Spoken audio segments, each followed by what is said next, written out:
রেজাউল করিম আবরার আপনার সাথে বাহাসে বসতে চাই, এই সম্পর্কে কিছু বলেন। আমি বলেছি আমারটা শোনোনি তুমি? আমি যে বলেছি ওর সাথে যে কোনো সময় বাহাস করব, এটা শোনোনি তুমি? তাহলে বোঝা গেল তোমার চোখে শয়তান পেশাব করছে, ঠিক পেশাব করছে। আমারটা শোনোনি কেন? কি বিষয়ে বাহাস করবেন? হ্যাঁ, বাহাস করবেন কি বিষয়ে? যে কোনো বিষয় হতে পারে। প্রথম কথা হলো আমারটা শোনোনি কেন? শুধু রেজাউল করিম না, ওর বাপ দাদা 14 গোষ্ঠী যা আছে সবার সাথে বাহাতে বসতে আছে ইনশাআল্লাহ। যে কোনো সময় শর্তগুলো মেনে নাও। 1 নম্বর শর্ত হলো জেলা প্রশাসকের অনুমতিতে হতে হবে, প্রশাসনের অনুমতিতে হতে হবে। তোমার চুরাইগিরি চলবে না, অর্থাৎ ওদের নেটে বাহাস করবে, ইন্টারনেট চলে যাবে, এই শয়তানি চলবে না। একবারে ডাইরেক্ট বাংলাদেশের সব মিডিয়া থাকবে। কথা বোঝা গেছে? বাংলাদেশের সব মিডিয়া থাকবে, সব চ্যানেল থাকবে। প্রশাসনের উপস্থিতিতে কোন কোন বিষয়ে বাহাস হবে সেইটা নিয়ে আলোচনা হবে, আগে লিখিত হবে। আসসালামু আলাইকুম ওয়া রাহমাতুল্লাহি ওয়া বারাকাতুহু। সুপ্রিয় দর্শক শ্রোতা, খুব অল্প সময় মুজাফফর বিন মুহসিন সাহেবের বক্তব্য শুনলেন। তিনি এই কথা পূর্বেই বলেছেন যে মুফতি রেজাউল করিম আবরারের সাথে বাহাসে বসতে তিনি প্রস্তুত এবং রাজি। এই কথা যে শোনেনি তার চোখে শয়তানে পেশাব করে দিয়েছে, এরকম একটি বাক্য তিনি উচ্চারণ করেছেন যা কোনো আলেমের মুখে কখনোই শোভা পায় না। যদি ফিকে হানাফির কোনো আলেম এরকম বাক্য উচ্চারণ করে, অবশ্যই লামাযহাবী শায়েখরা সহ তাদের ভক্তরা তুচ্ছ তাচ্ছিল্য চোখে দেখে এবং খুব নিন্দা করে। প্রিয় দর্শক, তো মুজাফফর বিন মুহসিন সাহেব একজন শায়েখ হিসেবে নিজেকে দাবি করার পরে এরকম বাক্য উচ্চারণ করা তিনার দ্বারা কখনো এটি আমরা আশা করি নাই। প্রিয় দর্শক, তিনি যে মুফতি রেজাউল করিম আবরারের সাথে ডিবেটে বসতে চেয়েছেন, কথাটি কতটুকু সত্য তিনার ভক্তরা অবশ্যই জানাবেন কমেন্ট করে। প্রিয় দর্শক, আসুন তিনার এই কথার পরিপ্রেক্ষিতে মুফতি রেজাউল করিম আবরার কি বলতেছেন আপনারা গুরুত্ব সহকারে শুনবেন। মুজাফফর বিন মুহসিন সাহেব বলেছেন রেজাউল করিম আবরার কেন তার 14 গোষ্ঠীর সাথে হলেও তিনি বাহাসে বসতে রাজি। মাশাআল্লাহ। আমরা বলি রেজাউল করিম আবরারের 14 গোষ্ঠী লাগবে না, বাপদাদাও লাগবে না, 14 গোষ্ঠী লাগবে না, রেজাউল করিম আবরারই যথেষ্ট আলহামদুলিল্লাহ। বাকি তিনি আমাদের সাথে বাহাসে বসার জন্য 2টি শর্ত দিয়েছেন। প্রথম শর্ত দিয়েছেন যে তিনি অনলাইনে বসবেন না, সরাসরি বসবেন।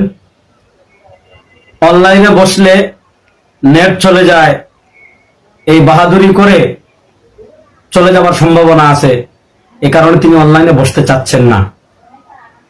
প্রিয় শায়েখ, প্রিয় দর্শক, আপনাদেরকে আমি একটা মজার তথ্য বলি। আপনারা যখন ওনাদেরকে অফলাইনে বাহাসের কথা বলবেন বা অফলাইনে বাহাসের কোনো পরিস্থিতি তৈরি হবে, তখন ওনারা এগুলো বলেন যে অফলাইনে বাহাসে বসলে হানাফিরা লাঠিসোঁটা নিয়ে আসে, লোকজন নিয়ে আসে, এই ধরনের কথাগুলো বলে। তো শেখ মুজাফফর বিন মুহসিন সাহেব এখানে খুব সযত্নে অনলাইনে বসার বিষয়টি এড়িয়ে গিয়েছেন। কেন জানেন? কারণ তিনি জানেন অনলাইনে যদি বাহাসে বসেন তাহলে এখানে এটা বলতে পারবেন না যে লোকজন নিয়ে এসে বাহাস বানচালের একটা সম্ভাবনা এটা নাই, নিজের মতো করে বলা যায়। আর অনলাইনে তার আগে বসলে কি হবে তা তো তিনি জানেন। কেন জানেন? কারণ এর আগে আকরামুজ্জামান বিন আব্দুস সালাম সাহেব বসেছিলেন এবং তার অবস্থা কি হয়েছে জাতি দেখেছে। মীর মুয়াজ্জফ হোসেন সাইফি বসেছিলেন, তার অবস্থা কি হয়েছে জাতি দেখেছে। হাবিবুর রহমান আজহারি বসেছিলেন, তার অবস্থা কি হয়েছে জাতি দেখেছে। তো রেজাউল করিম আবরারের সাথে অনলাইনে যে গণনার যারাই বসেছিলেন, আলহামদুলিল্লাহ কেউই দলিল প্রমাণ দিয়ে তাদের মতামত প্রমাণ করে যেতে পারেন নাই। আলহামদুলিল্লাহ রেজাউল করিম আবরার তারটা প্রমাণ করেছে, জাতির কাছে এগুলার সুস্পষ্ট দলিল আছে। এজন্য মুজাফফর বিন মুহসিন সাহেব খুব সযত্নে অনলাইনের বিষয়টি এড়িয়ে গেলেন এবং বললেন যে অনলাইনে বসলে ইন্টারনেট চলে যাওয়ার বাহানা দিতে পারে। আমি মুজাফফর বিন মুহসিন সাহেবকে এতটুকু দৃঢ়তার সাথে বললাম যে আপনি অনলাইনে বসেন, যদি অনলাইনে বসার পর নেট ইন্টারনেট চলে যাওয়ার বাহানা দিয়ে আমি চলে যাই বা পলায়ন করি, তাহলে এর পরের দিন থেকে যদি আমি চলে যাই, এর পরের দিন থেকে আমিও লামাযাবি হয়ে যাবো ইনশাআল্লাহ। যদি কোনো বাহানায় অনলাইন থেকে আমি চলে যাই, নেটের বাহানা দিয়ে, বিদ্যুতের বাহানা দিয়ে যদি আমি না বসি, তাহলে আমি সারা দেশের মানুষের সামনে বললাম যে আমি তওবা করে আপনাদের লামাযাবি সালাফিয়াতে যোগ দিব ইনশাআল্লাহ। বাকি উনি অনলাইনে বসবেন না, এটা আপনারা ওনাদের কথায় বুঝে ফেলেছেন, কারণ অনলাইনে বসলে চলে যাওয়ার তো কোনো সিস্টেম নাই, সব বের হয়ে যাবে। বাকি দ্বিতীয় যে প্রসঙ্গটি উনি এনেছেন যে তিনি বসবেন, সেটা প্রশাসনিক নিরাপত্তার মাধ্যমে, এটা আমরাও চাই। আমরা মুজাফফর বিন মুহসিনের প্রস্তাব গ্রহণ করলাম এবং ইনশাআল্লাহ আমরা জাতিকে জানাবো। উনি আকীদা নিয়ে বসতে চাইলে আকীদা নিয়ে, কারণ মুজাফফর বিন মুহসিন সাহেবদের মতে আসমা সিফাতের কথা বলি বা বিভিন্ন ক্ষেত্রে উনি কিতাব লিখেছেন ভ্রান্ত আকীদা বনাম সঠিক আকীদা। তিনি আমাদের আকীদাকে ভ্রান্ত প্রমাণ করেছেন, তার আকীদাকে তিনি সঠিক প্রমাণ করেছেন। মুজাফফর বিন মুহসিন সাহেব যদি আকীদা নিয়ে বসতে চান আকীদা নিয়ে, যদি সালাত নিয়ে বসতে চান সালাত নিয়ে, উনারা মত হলে আমাদের সালাত জাল, আমাদের নামাজ জাল, উনারটা সহি। উনার দাবি আমাদের আকীদা ভ্রান্ত, তাদের আকীদা সহি। সিফাতের ক্ষেত্রে আকীদার কথা বলেন, রিসালাতের ক্ষেত্রে আকীদার কথা বলেন, বা উনি এখানে আমাদের আকীদার উপর যে আপত্তিগুলো এনেছেন সেই বিষয়গুলো তিনি যদি বসতে চান, অথবা নামাজের যে বিষয়গুলো উনি বলেছেন আমাদের নামাজের যে বিষয়গুলো জাল, সেগুলো নিয়েও যদি তিনি বসতে চান, অনলাইনে বসতে চাইলে তো কাল বসতে চাইলে আমরা কাল রাজি, পরশু বসতে চাইলে পরশু রাজি, তারপরের দিন বসতে চাইলে তারপরের দিন রাজি, যখনই তিনি বসতে চাইবেন তখনই রাজি। তো মুজাফফর বিন মুহসিন সাহেবের কাছে আমার অনুরোধ থাকবে যে এত আনুষ্ঠানিকতায় না গিয়ে অনলাইনে বসলে মারামারিও নাই, পুলিশও লাগে না, কিছুই লাগে না। আপনি আপনার মতো বলেন, আমি আমার মতো বললাম। আকরামুজ্জামান সাহেব তো বসেছিলেন, জাতি দেখে গিয়েছে। আপনি একটু আসেন একটু বসি, আসেন একটু কথাবার্তা বলি। এত এত তাহকিক, এত এত ইলম, এত এত বিশাল বাহাদুরি, আসেন না একটু বসি, দেখেন তারপর কোথায় যায়। আল্লাহ রাব্বুল আলামিন দোয়া করি অন্তত আপনাকে আকীদার যে কোনো আপনি যে আমাদের যে আকীদাগুলো যে ভ্রান্ত বলেছেন, আপনার যে কথিত দেহবাদী আকীদা বলেন সেগুলো নিয়ে বসতে চান, অথবা সালাত নামাজের যে সকল মাসালা নিয়ে বসতে চান, অথবা তাকলিদ নিয়ে বসতে চান, অনলাইনে যখন বসতে চাইবেন রাজি। আর যদি অফলাইনে বসতে চান, আমরা প্রশাসনিক নিরাপত্তার মাধ্যমে, প্রশাসনের মাধ্যমে এবং এর মাধ্যমে আপনাকে আহ্বান করব।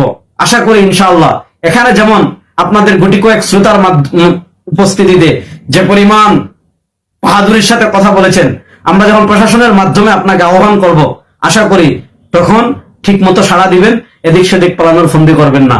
আপনার সাথে কথা হবে, দেখা হবে ইনশাআল্লাহ। প্রিয় দর্শক, আজ এ পর্যন্ত। আল্লাহ রাব্বুল আলামিন আমাদের সবাইকে সঠিক পথে পরিচালিত করুন। আসসালামু আলাইকুম ওয়া রাহমাতুল্লাহি ওয়া বারাকাতুহু।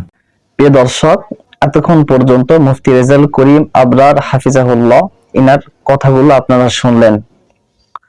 মুজাফফর বিন মুহসিন তিনি অনলাইনে ডিবেটে বসার বিষয়টি এড়িয়ে যাওয়ার চেষ্টা করেছেন।